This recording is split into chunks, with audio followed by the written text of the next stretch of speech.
வேள்பாரி பகுதி 97 ஒளிவடிவம் சண்முகசுந்தரம். 3ஆம் நாள் போர் முடிவுறுவதை குறிக்கும் முரசின் ஓசை எங்கும் கேட்டது. ஓசை கேட்டதும் காயம்பட்டவர்களை தூக்கிச் செல்லும் பணியாளர்கள் களம் நோக்கி ஓடினர். வீழ்ந்து கிடப்பவர்களை எடுத்துச் செல்ல கயிற்று தொட்டிலை தூக்கியபடி இரளிமேட்டிலிருந்து பெரும் கூட்டம் தட்டியங்காட்டுக்குள் இறங்கிய போது திசைவேலரின் மாணவன் வங்கைமான் இரளிமேடு நோக்கி மேலேறி கொண்டிருந்தான். நேற்றைக்கு இதே பொழுதில் கபிலரை அழைக்க வந்தவனே இன்றும் வந்தான். வாரிக்கையனும் கபிலரும் ஒரே இடத்தில்தான் இருந்தனர். போர் முடிவிற்ற நேரத்தின் பதற்றம் எல்லோருக்குள்ளிருந்தும் மேலேறி வந்தது. அப்போது அங்கு வந்த வங்கைமான் கபிலரை வணங்கி சொன்னான், ஆசான் உங்களை அழைத்து வரச் சொன்னார் என்று. கபிலர் அதிர்ச்சியோடு வாரிக்கையனை பார்த்தார். நேற்று ஓங்கலத்தால் சிக்கல் ஏற்பட்டதைப் போல இன்றும் ஏதோ சிக்கலில் மாட்டிவிட்டீர்களா என்று கேட்பது போல் இருந்தது கபிலரின் பார்வை. அதை புரிந்து கொண்டு வாரிக்கையன் சொன்னார், அப்படி எதுவும் நாம் செய்யவில்லை என்று. பிறகு ஏன் அழைத்து வரச் சொல்லியுள்ளார் என கேட்டார் கபிலர். என்னிடம் கேட்டால் எனக்கென்ன தெரியும் என்று கேட்ட வாரிக்கையன் சற்று இடைவெளி விட்டு, நீங்கள் தான் முன்கூட்டியே சொல்லிவிட்டீர்களே என்றார். நான் என்ன சொன்னேன் என்றார் கபிலர். திசைவேலர் யாரென நான் கேட்டதற்கு அறத்தின் அடையாளம் என்றீர்கள். பாரியிடம் பேசிய போது போர்க்களத்தில் அறம் நெடுநேரம் உயிர் வாழாது என்கிறீர்கள். வாரிக்கையனின் ஒப்பீட்டால் நடுங்கி போனார் கபிலர். ஏன் இப்படி சொல்கிறீர்கள் என பதறி கேட்டார் கபிலர். வாரிக்கையன் சொன்னார், நாட்கள் செல்ல செல்ல போர்க்களத்தில் நிற்கும் மனிதன் தனது வலிமையை இழந்து விடுவான். முடிவிராத வேட்டையை எந்த உயிரினமும் நடத்தாது. மனிதன்தான் போர் என்ற பெயரில் அதை நடத்தி கொண்டிருக்கிறான். இரக்கமற்ற அந்த காட்சிகளை பொழுதெல்லாம் பார்த்து கொண்டிருப்பதைப் போல கொடுமையானது வேறில்லை. கண்களை திறப்பதை விட கடினமானது மூடுவது. மனதுக்குள் விழுந்து கிடக்கும் கொடூரங்களை எதை கொண்டு அப்புறப்படுத்த முடியும்? புறமும் அகமும் வெட்டுண்ட மனித சதைகள் துடித்து கொண்டிருக்க எதிலிருந்து தப்பித்து எங்கே ஓடுவார் அவர்? யாரிடமாவது பேசினால் இந்த துயரத்திலிருந்து மீண்டெழ மாட்டோமா என்ற தவிப்பு அவரை அலைக்கழைத்திருக்கும். அந்த தவிப்பிலிருந்து மீள்வதற்கு தான் உங்களை அழைத்திருப்பார் என்றார் வாரிக்கையன். வாரிக்கையனின் விளக்கம் கபிலரை பொறிகலங்க செய்தது. போர்க்களம் நோக்கி பெரும் கலக்கத்தோடு நடக்கத் தொடங்கினார். அவலத்தின் துயரத்தை நெருங்க கால்கள் அஞ்சின. காட்சிகளை கண்கொண்டு பார்க்க முடியவில்லை. போர் முடிவுற்ற கணத்தில் களம் நோக்கி பயணிப்பதைப் போல் பெருந்துயரம் வேறில்லை. ஆயுதங்கள் துளைத்து கிடக்கும் மனிதர்களின் ஓலம் எங்கும் கேட்டது. உடல்கள் கிடத்தப்பட்ட கயிற்று தொட்டில்களை சாரி சாரியாக தூக்கிச் சென்றனர். எல்லாவற்றையும் கடந்து நாளிகை வட்டில் இருக்கும் பரன் நோக்கி நடந்தார் கபிலர். அவரின் வருகைக்காக காத்திருந்தார் திசைவேலர். திசைவேலரின் முகத்தில் இருளேறி இருந்தது. என்ன நடந்திருக்கும் என கபிலரால் சிந்திக்க முடியவில்லை.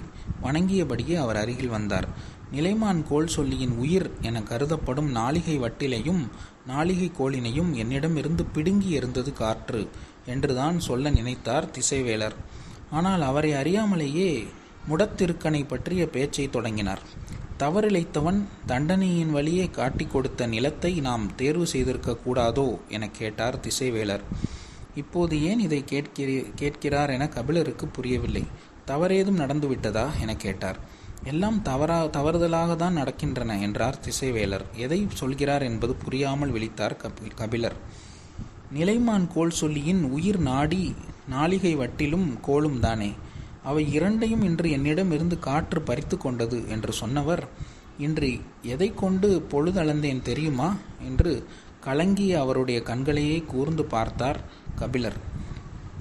கொல்லப்பட்ட போர் வீரனின் தசைகள் ஒட்டியிருந்த ஒரு கேடயத்தில் குருதியால் ஊறிப்போன மண் எடுத்து முறிந்த அம்பை நட்டு பொழுதளந்தேன் என்றார் திசைவேலர். அவரது சொல்லில் இருந்த நடுக்கம் கபிலரின் மீதும் பரவியது. போர்க்களத்தில் மரணத்தின் கருவி கொண்டு பொழுதளந்துள்ளேன். இனி இந்த நிலம் எண்ணி பார்க்க முடியாத மரணத்தை காணும். கவசங்கள் வீரர்களை காத்து நிற்காது. முறிந்த அம்புகளால் நீளும் பொழுது வீரர்களின் குருதியை குடித்து கொண்டே இருக்கும். மரணத்தின் அடையாளமே பொழுதென ஆகிவிடாது. மரணத்தின் அடையாளமே பொழுதென ஆகிவிட்டது. இனி போர்க்களத்தின் பொழுதை மரணமே ஆட்சி செய்யும் என்றார் திசைவேலர். திசைவேலரின் சொற்கள் கபிலரை உரையச் செய்தன. இந்த நிலத்தை தேர்வு செய்யும் போது நான் சொன்னது நினைவிருக்கிறதா உங்களுக்கு? நாம் இழைத்த தவறுகளுக்கும் தண்டனை இந்த தட்டியங்காடுதான். நமது தலை சாயும் வரையிலும் இந்த நிலம் நம்மை துரத்தி கொண்டேதான் இருக்கும் என்றேனே என்றார். ஆம் என தலையசைத்தார் கபிலர். துரத்தி செல்லும் இடைவெளியை கூட இந்த நிலம் வழங்காது என நினைக்கிறேன். இந்த நிலத்திலேயே நானும் சாய்ந்து விடுவேன். முடத்திருக்கனின் உயிர் பிரியும் போது அவன் இழைத்த தவறுக்கான தண்டனை என நினைத்தேன். எனது உயிரும் பிரியும் போதும் அதையே நினைப்பேன் என்றவர் நின்று கொண்டிருக்கும் பரன் கம்பங்களை கைகளால் தொட்டபடி, எனது வாழ்வின் பொழுதை இந்த பரன் அளந்து கொண்டிருக்கிறது கபிலரே, எந்த கணமும் அளவையை முடிக்கலாம் என்றார். கலங்கி போயிருக்கும் திசைவேலரை எந்த சொல் கொண்டு மீட்பது என தெரியாமல் திணறி கபிலர் சொன்னார், நீங்கள் இன்னும் நெடுநாள் வாழ வேண்டியவர், மரணம் பற்றி அதற்குள் ஏன் பேசுகிறீர்கள் என்றார். வாழ்வை எளிய கணக்குகளால் அளவிட முடிவதில்லை புலவரே. பொங்கும் புது புனலை பார்த்து மகிழவே வைகையின் கரையில் குடில் அமைத்து தங்கினேன். ஆனால் இப்பொழுதோ வீழ்ந்து கிடக்கும் எண்ணிலடங்காத மனித உடலுக்குள்ளிருந்து பல்லாயிரம் கரையான்கள் பொங்கி மேலெழும் காட்சியை தான் பார்த்து கொண்டிருக்கிறேன். நான் என் கால்களாலேயே இங்கு இழுத்து வரப்பட்டேன். எத்தனையோ முறை இதை தவிர்க்க நினைத்தேன். ஆனால் எனது சொல்லின் வழியே நான் வரவழைக்கப்பட்டேன். நான் நன்கு அறிவேன், வேந்தர்கள் அறவழிப்பட்டு வாழ விரும்புவார்கள். ஆனால் அறம் எனப்படுவது விருப்பத்தின் பார்ப்பட்ட செயலன்று, அது இயற்பின்பாற்பட்டது, அன்பின்பால் பட்டது. எனவேதான் வேந்தர்களால் அறவழியில் வாழ முடிவதில்லை. அதிகாரமும் அறமும் இரண்டு எல்லைகள். அதிகாரத்தில் இருப்பவர்கள் அறம் பேணவே முடியாது. அப்படி இருக்க என்னை அழைத்து அறம் பெறலாமல் இந்த போரை நடத்துங்கள் என சொல்கிறார்கள் என்றால் நான் ஏதோ ஒரு வகையில் அவர்களுக்கு ஆனவனாக இருந்திருக்கிறேன். அதிகாரத்தின் மறுப்பையோ நிராகரிப்பையோ நான் பெறவில்லை. நான் பேணிய அறம் அவர்களின் அதிகாரத்தை உறுத்தாமல் இசைவாய் இருந்திருக்கிறது. அதற்கான தண்டனைதான் இது என்றார் திசைவேலர். கபிலருக்கு என்ன மறுமொழி சொல்வதென தெரியவில்லை. ஆனால் துயரத்தில் மூழ்கும் அவரது மனத்தை மீட்டு எழச் செய்ய வேண்டும் என்று மட்டும் கபிலருக்கு தோன்றியது. இந்த கொடுந்தண்டனையை அறத்தின் பொருட்டே நாம் ஏற்றிருக்கிறோம். ஒரு வகையில் இதுவும் நமது கடமைதானே என்றார் கபிலர். வெல்ல நினைப்பவர்களும் அழிக்க நினைப்பவர்களும் தாம் போரை விரும்புகிறார்கள். வாழ நினைப்பவர்கள் வேறு வழியின்றி இந்த போரை எதிர்கொள்கின்றனர். நான் முதல் தரப்புக்காக பரநேறி இருக்கிறேன். எனவே எனது உள்ளொளி அணைந்து கொண்டிருக்கிறது. நீங்களோ இரண்டாம் தரப்புக்காக நிற்கிறீர். எனவேதான் அணையவிடாமல் தடுக்கும் துணிவை இழக்காமல் இருக்கிறீர் என்று சொன்னவரின் கண்களில் நீர் பெருகியது. சற்றே தலைகவிழ்ந்த திசைவேலர் குரல் தாழ்த்தி சொன்னார், என்னை ஆற்றுப்படுத்த முயலாதீர்கள். நேற்றிரவு தான் நான் நீலனை பற்றி அறிந்தேன். எவ்வளவு பெரிய சூழ்ச்சியில் நான் சிக்க வைக்கப்பட்டுள்ளேன். நீங்களாவது எனக்கு தெரிவித்திருக்க கூடாதா என்றார். சற்றே தயங்கிய குரலில், தாங்கள் நிலைமான் கோல் சொல்லியாக இருக்க ஒப்புக்கொண்ட பிறகு பேரரசர்கள் வீற்றிருக்கும் அவையில்தானே நான் உங்களை சந்தித்தேன். எனவே இதை பற்றி பேசும் சூழல் இல்லாமல் போனது என்றார் கபிலர். இந்த போருக்கு பின்னணியில் இப்படி ஒரு செயல் நடந்திருக்கிறது என தெரிந்திருந்தால் நான் நிலைமானாக இருக்க ஒப்புக்கொண்டிருக்கவே மாட்டேன் என்பதை நீங்கள் நம்ப தவறிவிட்டீர்கள். எனவே இதை பற்றி பேச வேண்டும் என உங்களுக்கு தோன்றவில்லை, அப்படித்தானே என்றார் திசைவேலர். திசைவேலரின் சொற்களை கபிலரால் எதிர்கொள்ள முடியவில்லை. நடுங்கிய தன் கைகளை குவித்தபடி எதையோ சொல்ல முன்வந்தார் கபிலர். சட்டென அவரின் கைகளை பற்றிய திசைவேலர் சொன்னார், என் தோழனாய் என்னை நீங்கள் கவனப்படுத்த தவறிவிட்டீர்கள். அதை எனது மனம் ஏற்றுக்கொள்ளாது. ஆனால் நீங்கள் பாரியின் தரப்புக்காக நிற்கிறீர். எனவே கைகள் நடுங்கக்கூடாது என்றார் திசைவேலர். பேரரசர்கள் கூடியுள்ள கூடாரத்தில் பேர் அமைதி நீடித்தது. மயூர் கிழார் தனது வாக்குமூலத்தை சொல்லி முடித்துவிட்டு வெளியேறினார். மலை மீது ஏறிச் செல்ல வேண்டாம் என்று நான் எவ்வளவு சொல்லியும் அவர்கள் கேட்கவே இல்லை என்பதுதான் அவர் வலியுறுத்தி சொன்னது. ஆட்கொல்லி மரத்தின் அருகில் போகாமல் மிக தள்ளியிருந்த ஓரிரு வீரர்கள் தப்பி வந்து நடந்ததை விளக்கியுள்ளனர். வேந்தர் படையின் 2 தளபதிகள் இன்றைய பொழுதில் இறந்துள்ளனர். அதே நேரம் பரம்பின் தரப்பு தளபதிகளான கூழையனும் வேட்டூர் பழையனும் கொல்லப்பட்டுள்ளனர். சம அளவில்தான் மரணங்கள் நிகழ்ந்துள்ளன என திருப்திப்பட்டு கொள்ளும் நிலையில் இங்கு யாரும் இல்லை. ஏனெனில் இன்றைய போரில் பரம்பின் தாக்குதல் எண்ணி பார்க்க முடியாத அளவுக்கு இருந்தது. இதுவரை வாளேந்தாமல் நின்றிருந்த அரசர்கள் இன்று தாக்குதல் முனைக்கு போக வேண்டிய நிலைக்கு தள்ளப்பட்டனர். மயூர் கிழார் அவை நீங்கி நீண்ட நேரமாயினும் யாரும் பேச்சை தொடங்கவில்லை. முதல் முறையாக போர்க்களம் பற்றிய அச்சம் அவையில் அமைதியின் வடிவில் பரவியிருந்தது. 2 தளபதிகளின் மரணம் கூட பாதிப்பை ஏற்படுத்தவில்லை. மாறாக பரம்பின் போர் முறைகள் விடையறிய முடியாத கேள்விகளாக இருந்தன. காற்றின் வீச்சும் போக்கும் அம்பை இழுத்துச் செல்லும் அல்லது மறித்து சாய்க்கும், வலுவிழக்கச் செய்யும். ஆனால் காற்றின் துணை கொண்டு எப்படி அம்பெய்ய முடியும்? காற்றின் வருகையை எப்படி கணித்தனர்? அது வருவதற்கு முன் எப்படி அம்பை விடுவித்தனர்? கண் பார்வைக்கு அப்பால் அம்புகள் பறவைகளைப் போல பாய்ந்து பறந்து செல்கின்றன. மனிதர்களால் இது போன்ற முயற்சியை செய்ய முடியுமா? நாம் மனிதர்களோடு தான் போரிட்டு கொண்டிருக்கிறோமா? கேள்விகள் அடுக்கடுக்காய் மேலெழுந்தன. ஆனால் யாரிடமும் விடையில்லை. உதியஞ்சேரல் சொன்னான். வீரர்களை தைத்த அம்புகளில் ஒன்றை கூட எளிதில் பிடுங்க முடியவில்லை. காற்றின் வேகத்தோடு உள்ளேறிய அம்புகள் சதைகளையும் நரம்புகளையும் பீய்த்து கொண்டுதான் வருகின்றன. இதுவரை யாரும் கேள்விப்பட்டிராத அம்புகளாக இருக்கின்றன. போர் முனைக்கு தொடர்பே இல்லாமல் 3ஆம் நிலையில் நின்றிருந்த வீரர்களில் எண்ணற்றோரை நாம் இழந்துள்ளோம் என்றான் உதியஞ்சேரல். நம் தலைமை தளபதி எதிரி படையின் கடைசி பகுதியில் நின்றிருக்கும் போது அவர்கள் நமது படையின் இறுதி அணியை வீழ்த்தியுள்ளனர். யாராலும் நெருங்கவே முடியாத அளவுக்கு நிறுத்தப்பட்டிருந்த படை அணிகளை பிளந்து கொண்டு எதிரிகள் மூஞ்சல் வரை வந்துள்ளனர். முப்பெரும் பேரரசுகளின் தாக்குதல் திட்டங்களை ஒரு சிறுகுடி மன்னனின் படை அசைத்து பார்க்கிறது. இது எப்படி நிகழ்கிறது என கேட்டார் சோழவேளன். கேள்வி நேரடியாக கருங்கை வாணனை நோக்கியதாக இருந்தது. நேற்று அவன் வகுத்த திட்டப்படி பரம்பின் குடி முடியனும் குடி ஆசானும் கொல்லப்பட்டிருக்க வேண்டும். பரம்பு படை இன்று பெரும் நெருக்கடியை சந்தித்திருக்க வேண்டும். ஆனால் நடந்தது இதற்கு நேர் எதிராக இருக்கிறது. போர்க்களத்தின் செயல்பாடுகளுக்கு பொறுப்பேற்க வேண்டியது தலைமை தளபதியான கருங்கை வாணனே. அவையில் நடந்த உரையாடலை கேட்டுக்கொண்டிருந்த குலசேகர பாண்டியன் இதுவரை கருத்தேதும் சொல்லவில்லை. போர்க்களத்தில் நிகழும் உரையாடலில் சொற்களின் முக்கியத்துவத்தை நன்கு அறிந்தவர் இன்று எந்த ஒரு சொல்லையும் உச்சரிக்காமல் அமைதியாகவே இருந்தார். ஆனால் முன் வைக்கப்பட்ட கேள்விகளுக்கு கருங்கை வாணன் மறுமொழி சொல்லியே ஆக வேண்டிய நிலை இருந்தது. அவன் பேரரசர்களை வணங்கிவிட்டு சொன்னான். நான் போர் தொடங்கும் முன்னரே தெரிவித்தேன். இவர்கள் நம்மை போன்ற மனிதர்கள் அல்லர். நெருப்பை பிளந்து வெளிவரக்கூடியவர்கள். பாறைகளை உருட்டியும் மரங்களை பிடுங்கி எறிந்தும் தாக்கக்கூடியவர்கள். எந்த ஒரு விலங்குடனும் மனிதன் விதிகளை உருவாக்கி போரிட முடியாது. இந்த விலங்குகளை அழிக்க வேண்டுமென்றால் நாம உருவாக்கி கொண்ட விதிகளை தூக்கி எறிய வேண்டும் என்றான் கருங்கை வாணன். கருங்கை வாணனின் சீற்றத்தை மறித்து நிறுத்தினார் சோழவேளன். 3 பேரரசுகள் ஒன்றிணைந்து ஒரு சிறுகுடி மன்னனை வீழ்த்தும் போரில் மரபுகளையும் விதிகளையும் விட்டொழிக்கச் சொல்வது இழிவென்று தோன்றவில்லையா என்று. நான் எதிரிகளை வீழ்த்த முடியாதவன் அல்ல. நம்முடைய எதிரிகள் யாரென்றே தெரியாமல் இந்த போர்க்களத்தின் விதிகள் வகுக்கப்பட்டுவிட்டன. இத்தனை ஆயிரம் குதிரைகள் போர்க்கொட்டிலில் செயலற்று கிடப்பதை யாராவது பார்த்திருக்கிறீர்களா? இவ்வளவு தொலைவு பறக்கும் அம்புகளை மனிதனால் எய்துவிட முடியும் என்றால் யார் நம்புவார்கள்? நாம் நம்மை போன்ற மனிதர்களிடம் போரிடவில்லை. விலங்கு குணமேறிய காட்டு மனிதர்களிடம் போர் புரிகிறோம். தீய குணமும் அதீத ஆற்றலும் கொண்ட கூட்டம் அது. அவர்களால் நமது அறிவு புலனுக்கு எட்டாத பலவற்றை செய்ய முடியும்.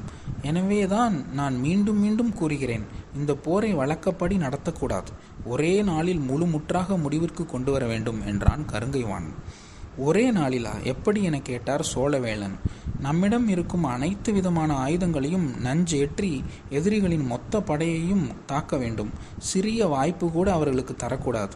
தாக்கப்பட்ட ஒருவன் கூட குற்றுயிராகவேனும் போர்க்களம் நீங்கி இரளிமேட்டில் கால் பதிக்கக்கூடாது.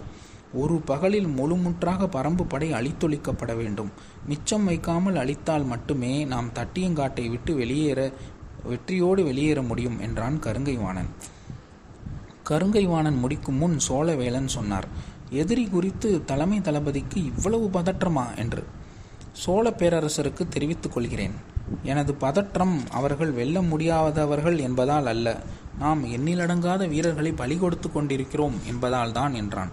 இவ்வளவு நேரமும் அமைதி காத்த குலசேகர பாண்டியன் இப்போது சொன்னார், நீ விதிகளில் நம்பிக்கையின்றி இருப்பதால் தான் எதிரிகளின் மீதான தாக்குதல் உத்தியை உன்னால் நம்பிக்கையோடு வகுக்க முடியவில்லை என்றார். அவை அமைதியோடு அவரின் குரலை கேட்டது. அடுத்த கூடாரத்தில் நீலன் இருக்கிறான். அவனை போய் பார்.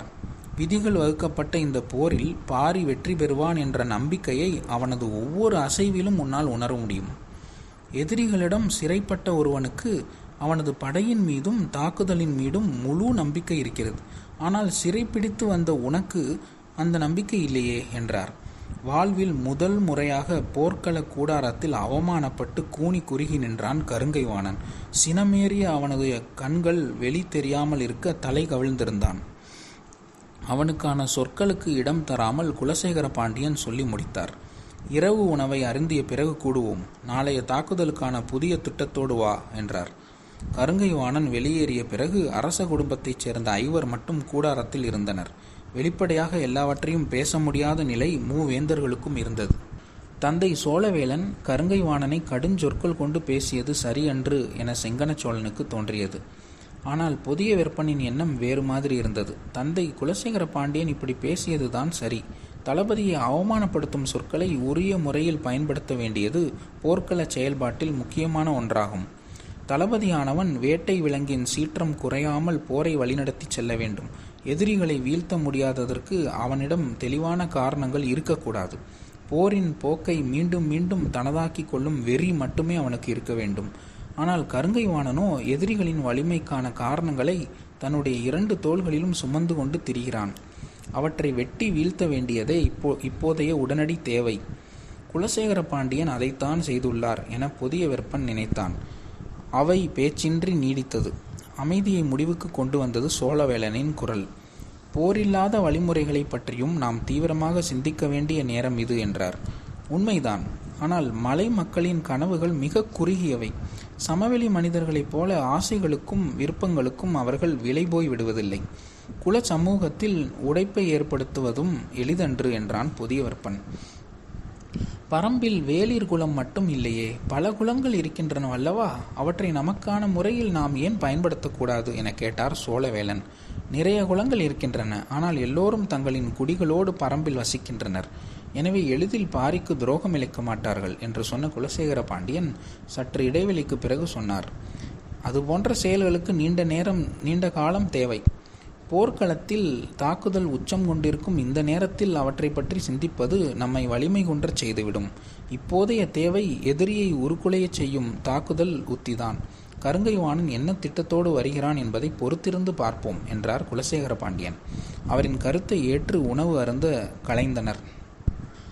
அணுக்க காவலர்களும் மெய்காப்பாளர்களும் சூழ பேரரசர்கள் தத்தமது கூடாரம் நோக்கி போயினர். காக்கு வீரர்கள் அணிவகிக்க உதியஞ்சேரல் அவனது கூடாரத்துக்குள் நுழைந்தான். மூஞ்சல் நோக்கி பாய்ந்து வந்த எதிரிகளின் தாக்குதல் வேகம் அவனது மனக்கண்ணை விட்டு எளிதில் அகலவில்லை. பரம்போடு அதிகமான போர்களை நடத்தியது சேரன்குடிதான். எனவே அவனால் முன்னர் நடந்த போர்களின் தன்மைகளோடு ஒப்பிட்டு பார்க்க முடிந்தது. பரம்பு வீரர்களின் தாக்குதல் இந்த போரில் பல மடங்கு வலிமை கொண்டுள்ளதாக தோன்றியது. மூவேந்தர்களின் கூட்டுப்படையின் எண்ணிக்கை யாரும் நினைத்து பார்க்க முடியாதது. ஆனால் அவற்றையெல்லாம் அவர்கள் ஒரு பொருட்டாகவே நினைக்கவில்லை. போரின் 3ஆம் நாளிலேயே அவர்கள் மூஞ்சலை நெருங்கிவிட்டார்கள். இனி அவர்களின் வேகம் மேலும் அதிகமாகும். நமது தரப்பில் வலிமையான படையை கொண்டுள்ளோம். ஆனால் நம்மிடம் சரியான திட்டங்கள் இல்லை என்ற எண்ணத்தோடு உணவருந்து அமர்ந்தான் உதியஞ்சேரல். அப்போது காவல் வீரன் ஒருவன் உள்ளே வந்து வணங்கி சொன்னான், சோழ பேரரசர் தங்களை காண வந்துள்ளார் என்று. உதியஞ்சேரல் எழுந்து வாயில் நோக்கி வருவதற்குள் ஊன்றுகோலை நகர்த்தி உள் நுழைந்தான் செங்கன சோழன். இருவரும் உணவு அருந்தியபடியே பேசத் தொடங்கினர். புதிய விற்பனை தனது கூடாரத்துக்கு உணவு அருந்த அழைத்து வரச் சொன்னார் குலசேகர பாண்டியன். தந்தையின் திடீர் அழைப்பு வியப்பை ஏற்படுத்தியது. எதற்காக அழைத்திருப்பார் என்ற சிந்தனையுடனே கூடாரத்திற்குள் வந்தான் புதிய விற்பன். உணவு அருந்திக் கொண்டிருந்த குலசேகர பாண்டியன் எதிரில் வந்து நிற்கும் புதிய விற்பனிடம் கேட்டார், நான் கருங்கை வாணனை கடுஞ்சொற்களால் பேசியது ஏன் என உன்னால் புரிந்து கொள்ள முடிந்ததா என்று. புரிந்தது தந்தையே. தாக்குதல் உத்தியில் இன்னும் நமது ஆற்றல் முழுமையாக வெளிப்படவில்லை என்பதால் என்றான். புதிய விற்பன் சொல்லி முடிக்கும் முன் குலசேகர பாண்டியன் கூறினார், இல்லை, அவன் இதுவரை சரியான உத்திகளை தான் வகுத்துள்ளான். ஆனால் அவற்றையெல்லாம் எதிரிகள் எளிதில் தகர்க்கிறார்கள் என்றார். தந்தையின் பேச்சு புதிய விற்பனுக்கு சற்றே அதிர்ச்சியை கொடுத்தது. ஆனால் அதை நாம் அவையில் ஏற்றுக்கொண்டால் போரை வழிநடத்தும் நமது தலைமை திறன் மீது மற்ற 2 பேரரசுகளுக்கும் நம்பிக்கை பொய்க்கத் தொடங்கிவிடும். அதனால்தான் கருங்கை வாணன் பின்பற்றும் உத்தியை குறை சொல்லாமல் அவன் கொண்டிருக்கும் கருத்தின் மீது தாக்குதல் தொடுத்தேன் என்றார்.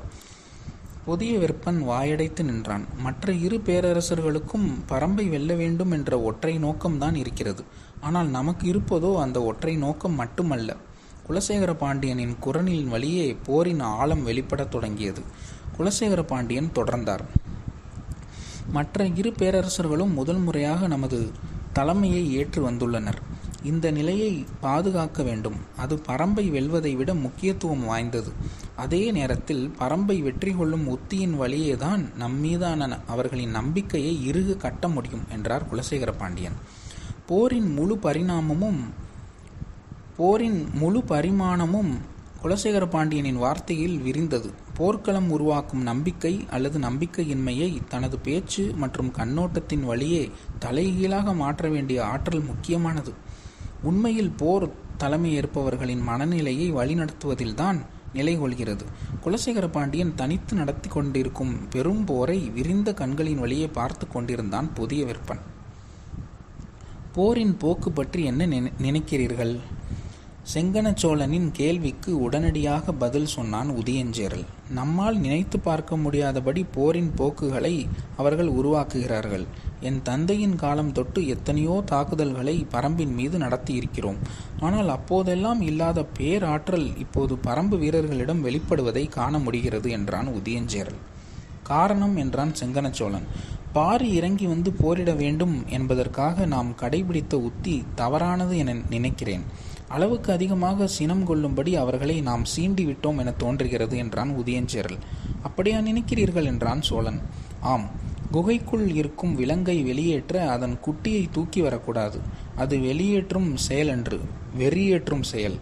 நாம் அதை செய்து விட்டோம் என்றான் உதியஞ்சேரல். இதை எதிர்கொள்ள என்ன வழி என்று கேட்டான். கருங்கை வாணன் சொல்வதைப் போல ஒரே நாளில் நஞ்சு ஆயுதங்களை கொண்டு பெருந்தாக்குதல் நடத்துவதுதான் பயன் கொடுக்கும் என நினைக்கிறேன் என்றான் சேரன். வேறு வழியே இல்லையா என்று கேட்டான் செங்கன சோழன். எனக்கு தெரிந்து வேறு வழியேதும் இல்லை. உங்கள் தந்தை கூறியதைப் போல போர் அல்லாத வழிமுறையை பற்றி பேச இது நேரமல்ல. குலசேகர பாண்டியன் கூறியதைப் போல எண்ணற்ற குலங்கள் பரம்பில் இருந்தாலும் அவர்கள் அனைவரும் தங்கள் குடிகளுடன் தான் இருக்கின்றனர். எனவே அவர்களை பயன்படுத்தி கொள்ளும் வாய்ப்பேதும் இல்லை என்றான் உதியஞ்சேரல். இதை பற்றி பேசுவதற்காக தான் நான் வந்துள்ளேன் என்றான் செங்கன சோழன். இதை பற்றி பேச வேறென்ன இருக்கிறது என்று சற்றே வியப்போடு உதயஞ்சேரல் பார்த்தான். செங்கன சோழன் சொன்னான். குடிகள் அல்லாத குலத் தலைவர்களும் அங்கு உள்ளனர் என்றான். வாய்ப்பே இல்லை. பரம்பை தொடர்ந்து கவனித்தும் அறிந்தும் வருபவர்கள் நாங்கள்.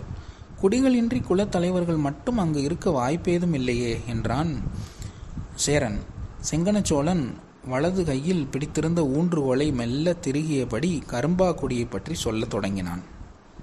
இந்த போரில் வரையறுக்கப்பட்டுவிட்ட விதிகளின்படி வெற்றி கொள்ளும் வாய்ப்பை கருங்கை வாணனுக்கு வழங்குவேன் என்றார் குலசேகர பாண்டியன். விதிகளின்படி போரிட்டு வெற்றி கொள்வது மிக கடினம் என தெரிந்தும் அந்த வழியே தொடர்ந்து முயல்வது நமக்குத்தானே இழப்புகளை அதிகமாக்கும். ஏன் மாற்று வழிக்கு நீங்கள் அனுமதி தர மறுக்கிறீர்கள்? எது சிறந்த மாற்று வழி என்பதை நான் அறிவேன். எனவே அதற்கான முயற்சியை நான் செய்துள்ளேன்.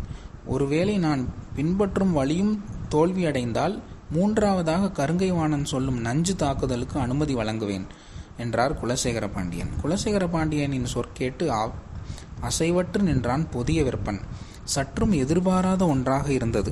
அவர் சொன்னது அந்த மாற்று வழியில் அவருக்கு பெரும் நம்பிக்கை இருப்பதால்தான் விதிமுறைப்படி போரிட தொடர்ந்து வலியுறுத்தி வருகிறார் என்பது புரிந்தது. அது மட்டுமல்ல, மற்ற இரு பேரரசுகளும் போர்முனை நோக்கியே கவனம் கொண்டிருக்க வேண்டும். அப்போதுதான் மாற்று வழிமுறையானது பாண்டியரின் தனிப்பெரும் முயற்சியாக துலங்கி நிற்கும் என்பதும் விளங்கியது. போர்க்களம் நம்பிக்கையை மெய்யாக்கினால் தொடர்ந்து வாழேந்தலாம். நம்பிக்கையை பொய்யாக்கினால் தொடர்ந்து வாழேந்த கூடாது. ஏனெனில் வெற்றி என்பது வாளோடு மட்டும் தொடர்புடையது அன்று என்றார் குலசேகர பாண்டியன். ஆம் என தலையசைத்தான் புதிய விற்பன். எவ்வளவு பெரும் படையும் துரோகத்துக்கு ஈடில்லை என்பதை நீ அறிந்து கொள்ள வேண்டும் மகனே என்றார் குலசேகர பாண்டியன். போர்க்களம் கடந்து வெற்றி நோக்கிய மாற்றுப்பாதை ஒன்றை கண்டறிந்த தந்தையின் சொற்கள் அளவற்ற மகிழ்ச்சியை கொடுத்தன. பெரும் தயக்கத்தோடு மெல்ல கேட்டான். அந்த பாதை என்ன தந்தையே என்று.